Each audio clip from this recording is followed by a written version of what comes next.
गेला 1 महिन्यापासून एक पण ब्लॉग नाही. कामात एवढा बिझी झालो होतो की वेळच मिळत नव्हता आणि ऑनेस्टली कॉन्टेंट पण नव्हता. पण मी कॉन्टेंटसाठी फिरत नाही, जे चालू आहे आयुष्यात तेच दाखवतो. आणि इंस्टाग्रामचा अल्गोरिदम त्याला फक्त एकच गोष्ट हवी असते, ती म्हणजे कळशीत मॅन द सातत्य. मित्र विचारत होते, अरे गायब कुठे झालास, तुझे कॉन्टेंट खूप छान असतात. तेव्हा वाटलं कदाचित परत सुरुवात करायला पाहिजे. बिकॉज द अंत असते प्रारंभ, the end is the beginning.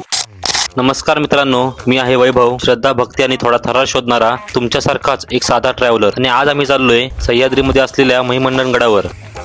हे बघा, हे आहेत माझे मित्र आणि ही माझ्या शाळेतली मैत्रीण अर्चना. सध्या महाराष्ट्र पोलीस मध्ये आहे. तिनेच या ट्रेकिंगचा सर्व प्लॅन केला.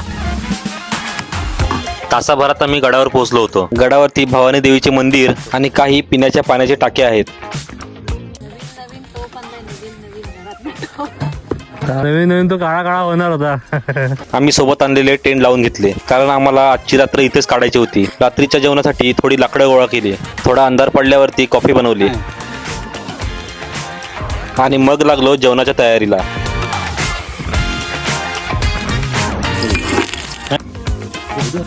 जेवण होईपर्यंत आम्ही केक बनवायला घेतला, ते पण कलिंगडाचा.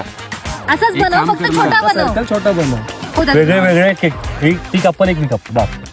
तुम्ही थांबा रे.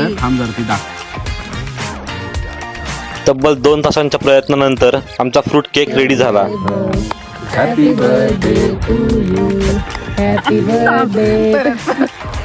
बरं झालं. फोटो काय व्हिडिओ काढली. दही सगळं टाकू ना. सांगतोय दे इकडे तो. रात्री पोटभर जेवून झोपलो आणि सकाळी लवकर उठलो. सनराईज बघायचा होता. अर्चनाने सेटअप चालू केलं होतं. थोडे फोटो काढले, पण वातावरण अचानक बदललं, म्हणून टेंट गुंडाळलं आणि परत जायचं ठरवलं.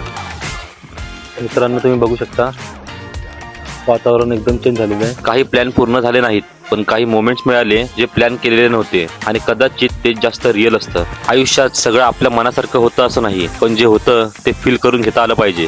ब्लॉग कसा वाटला सांगायला विसरू नका. आणि आवडला असेल तर फॉलो नक्की करा, कारण तुमचा सपोर्ट असेल तर अजून बनवायला मोटिवेशन मिळतं. बाकी मेहनत तर चालूच आहे.